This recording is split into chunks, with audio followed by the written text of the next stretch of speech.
Olá, belas pessoas, nós estamos de volta com mais um episódio do meu podcast Poesia Ansiosa. Finalmente ele está de volta, ele tá passando por um processo de possivelmente voltar a ser no estúdio.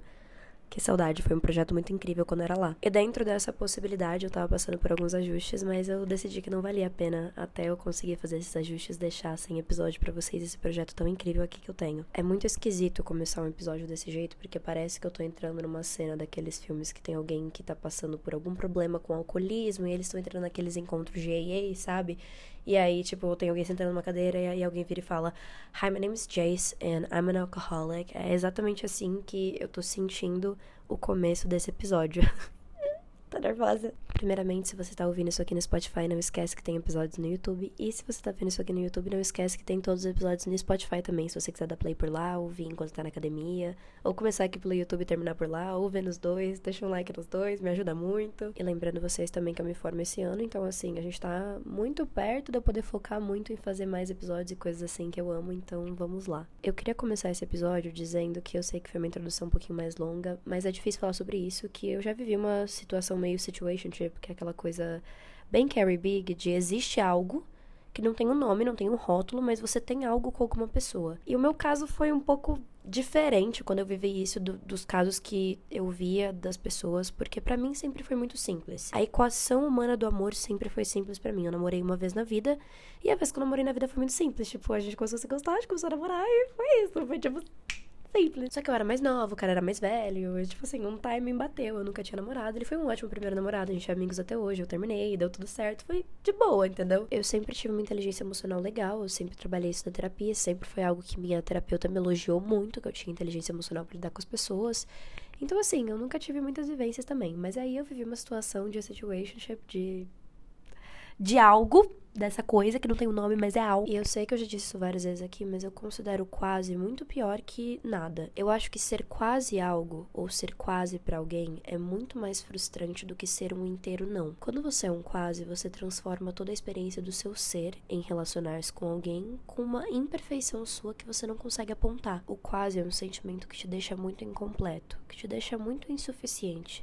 E é impossível você não tentar achar uma falha em você quando você não é tudo pro outro. Como pode algo tão básico quanto o ser humano entender que aquela pessoa que você adora, que você valoriza, que você dá tudo de si, não quer dar tudo pra você? Essa pessoa gosta de você, ela te respeita, mas ela não quer dar tudo pra você. É muito confuso, gente, é muito difícil. Mas o problema não é lidar.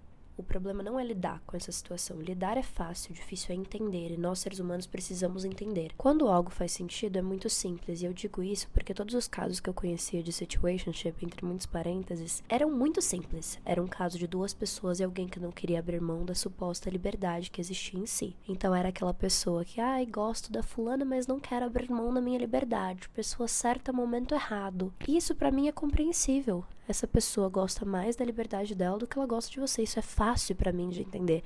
Mas quando eu vivi isso, eu vivi um caso um pouco diferente, galera. Um pouco diferente quando eu passei por isso. Isso aqui vai ficar só entre a gente, tá? Porque isso aqui é muito íntimo, é entre eu e vocês. Não adianta falar algum nome, porque não tem nada a ver com a internet, não. É uma coisa pessoal minha aqui, ó, de muito tempo atrás. Já falei, eu não conto nada meu recente, ó.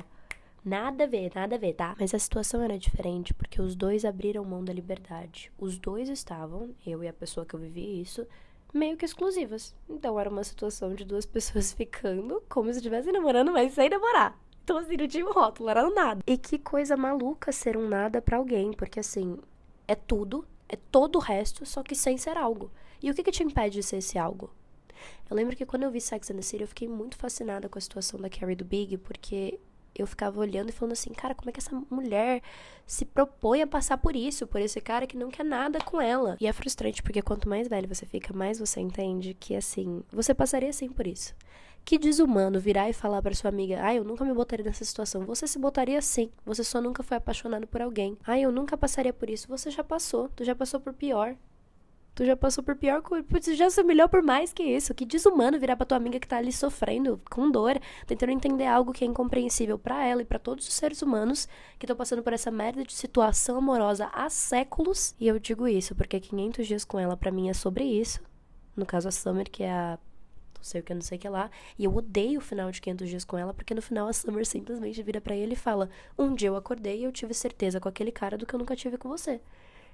Que doloroso, né? Tipo, que difícil. É simplesmente isso. No final é sempre isso, né? No final é sempre essa incerteza que a pessoa teve com você por anos, meses, dias, que te deixou linkado a um possível algo. Porque não é possível que seja só amizade. Dormir junto, acordar junto, amar desse jeito, dar risada desse jeito, beijar desse jeito, olhar desse jeito, se jogar desse jeito. Não conseguir sair de perto de alguém, não conseguir simplesmente cortar alguém, isso não é só amizade, isso não é só um possível algo, isso é algo.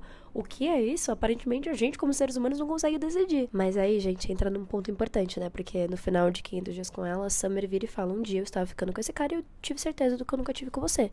E aí, a mulher, né, que nunca quis se casar com ninguém, que é a Summer de 500 dias com ela, simplesmente se viu querendo casar com um cara. E aí tu fica morrendo de dó do protagonista, né? Do protagonista que, tipo assim, se humilhou, né? Se colocou naquela puta situação, não conseguia entender, e no final ela vira pra ele e fala: um dia eu tive certeza do que eu nunca tive com você. Eu acho essa situação do ficantismo muito complicada, porque não existe uma solução pra isso.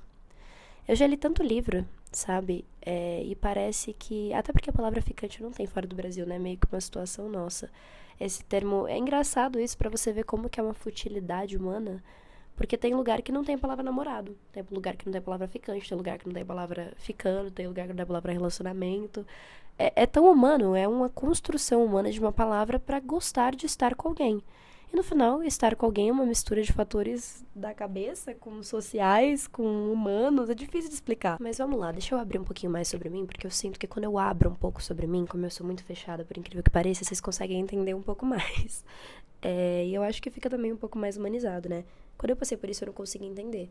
Porque eu já tinha tudo com alguém de um relacionamento, sem ser o relacionamento, e nenhum dos dois tinha uma liberdade pra abrir mão, não tinha algo que me impedia de estar ali, só não era nada. E eu não sabia lidar com aquilo, porque eu sou muito presa a entender as coisas, e até hoje eu não descobri um meio termo na minha vida onde eu consigo simplesmente desligar do querer entender. Eu sou muito apegada ao entender as coisas. E é muito confuso, porque tem situações que são incompreensíveis. E aí eu tento me relembrar, e espero que isso daqui de alguma forma seja uma conversa saudável pra você, de que não existe fórmula mágica. A única pessoa que tá dentro de um possível relacionamento é você. Não adianta fulano te falar que nunca estaria nessa situação. Não adianta fulano te falar que não vai dar em nada. Não adianta ciclano te falar que vai virar alguma coisa, porque só você está dentro desse relacionamento. Eu conheço pessoas que ficaram por 2 anos e hoje em dia estão namorando. Eu conheço gente que ficou por um tempão e, tipo assim, fica até hoje. Meus pais não são casados. Tecnicamente, meus pais são ficantes até hoje. Quer dizer, é uma união estável, né? E ainda tem eu. E eles já estavam juntos há 10 anos antes de eu, né? Então, assim, no final do dia, cabe a você julgar o que você considera só uma construção humana, que você vai aceitar, mas isso é na situação de já ser um relacionamento sem algo. E aí entra o que é incompreensível pra mim, que é a situação Carrie. Como é que você tá com alguém que não quer transformar isso em algo porque não quer abrir mão da possibilidade de te deixar? Isso eu nunca aceitaria. Ah, Ali, você não acabou de falar que isso é desumano? Sim, mas quando isso é respeitoso, quando isso te faz bem.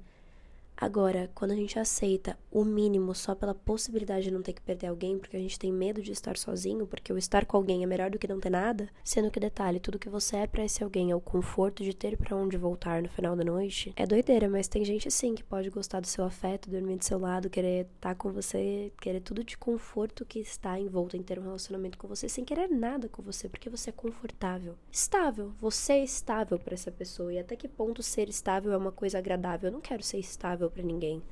Eu não ia querer ser um ponto de conforto pra alguém. Mas é muito difícil sair quando não se tem uma razão pra sair. Porque nesse caso de, essa pessoa tá ficando comigo com mais 30. É simples, tu tem uma razão pra sair. Quando você não tem? E quando você tem lealdade, quando você tem confiança, e quando você tem estabilidade, um relacionamento saudável, mas não é nada. Porque alguém tem medo de se relacionar, ou porque um rótulo assusta, ou porque ninguém tem coragem. Eu não sei dizer o que é. O que será de nós seres humanos que faz com que a gente fique nesse looping interminável de nunca ser nada? Eu não consigo entender, eu não consigo compreender. Eu acho que esse podcast sempre girou muito em torno de fazer sentido das coisas. Eu criei esse podcast porque eu lia muito, queria pegar todas as coisas que eu lia, transformar em pensamentos, botar em coisas que faziam sentido pra mim. Fazer com que os sentimentos que dentro de mim antes eram essa coisa de, cara, será que alguém tá sentindo isso? Será que alguém já passou por isso? Será que se eu verbalizar essa coisa que eu aprendi, que eu vi à minha volta, que eu conversei, que eu dei uma indicação pra uma amiga, tipo, amiga, não faz isso. Será que se eu colocar isso pra fora, alguém vai se sentir um pouco mais humano? Porque é muito fácil da gente se sentir como o único ser humano esquisito do mundo. Nesse caso de situationship e ficantes, é muito fácil a gente virar e falar, cara, ninguém entende. Ninguém entende como é estar aqui dentro.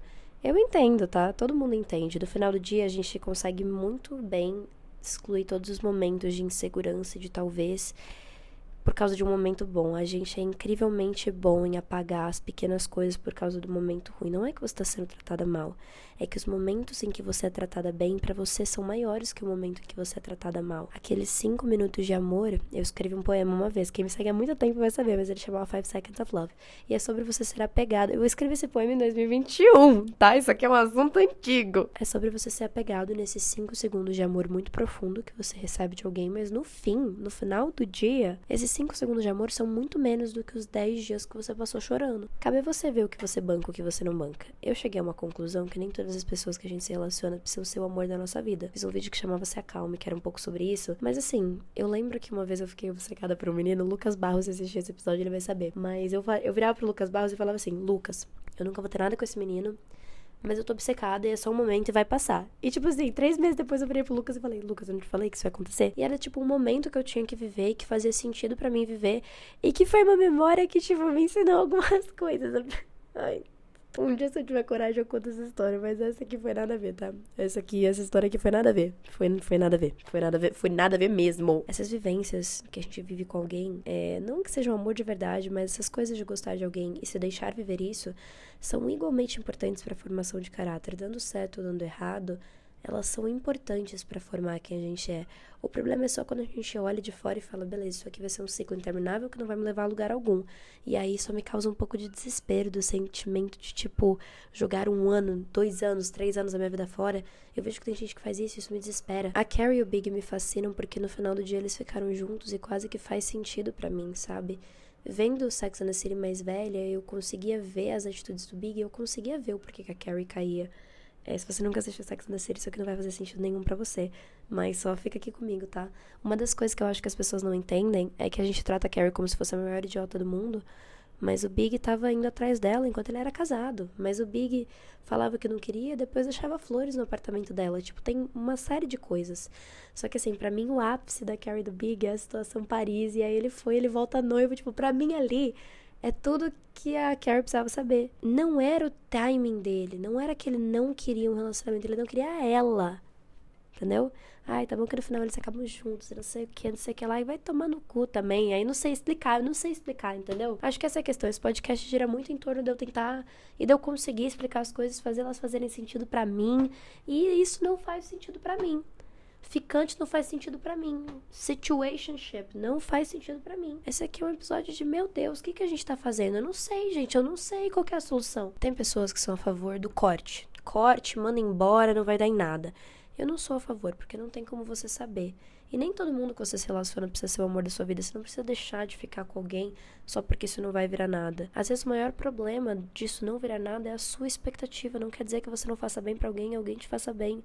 Tipo, tá tudo bem você viver algo só porque é legal, sabe? Uma coisa pode ser superficial, pode não ter um fim, entende? Isso tem que ser conversado com você mesmo. Geralmente mais com você mesmo do que com o outro, sabia? Eu não sei de onde que vem essa nossa mania de achar que toda pessoa que passa pela nossa vida tem que ser o amor da nossa vida.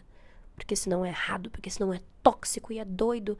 Acho que quem impõe muito limite do que faz mal pra gente, na maioria das vezes, é a nossa mentalidade. É o que a gente decide de pôr de expectativa em algo que demonstra ou não que vale certa expectativa, sabe? Mas quando você vai sem expectativa de nada pra algo, só porque algo é legal, eu tô passando por um processo de aprender a ser um pouco inconsequente, sabe? Sempre fui muito responsável com o sentimento dos outros, em amizade, em relacionamento, em família. E eu aprendi que saber quando não ser assim é importante, porque às vezes ser muito cuidadoso com o sentimento dos outros acaba tendo um efeito rebote, sabe? É quase que sufocante, é quase que... é uma forma de desamor pessoal mesmo. Saber ser inconsequente, saber ser arrogante mesmo, sabe?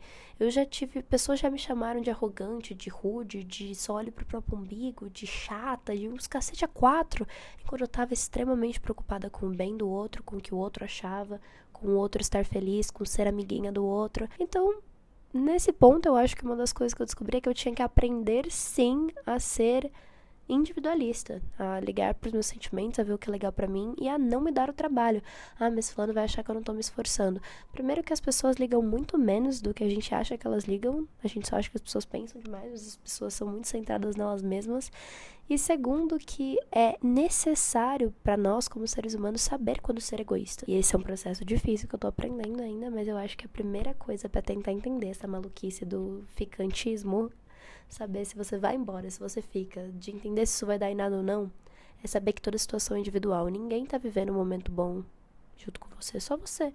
O quão bem isso te faz e o quão mal isso te faz é um medidor 100% seu. E aí vai muito de algo que eu acho interessante, que é o saber ser arrogante. Saber ser a filho da puta. Seja um filho da puta. Às vezes isso te leva a muito mais lugares. E eu não digo isso no sentido de seja irresponsável. Não. Uma coisa que eu não perdoo é pessoas que são irresponsáveis emocionalmente. Agora, o ser arrogante por si mesmo é um mal necessário. E acho que isso ajuda muito a gente a decidir dentro da gente quais são nossos níveis do que é suportável e do que não é, em sentido relacionar-se. Se você gostou, não esquece de deixar seu like, me seguir em todas as redes sociais e eu volto no próximo episódio de Poesia Ansiosa. E como sempre, eu sempre recomendo um livro dentro do tópico, mas esse aqui não tem um livro não, eu acho que eu só recomendaria você ler tudo sobre amor da Bell Hooks, pra gente sempre aprender a amar, né? Que seres humanos têm que aprender a amar. A gente acha que sabe, mas a gente não sabe amar não.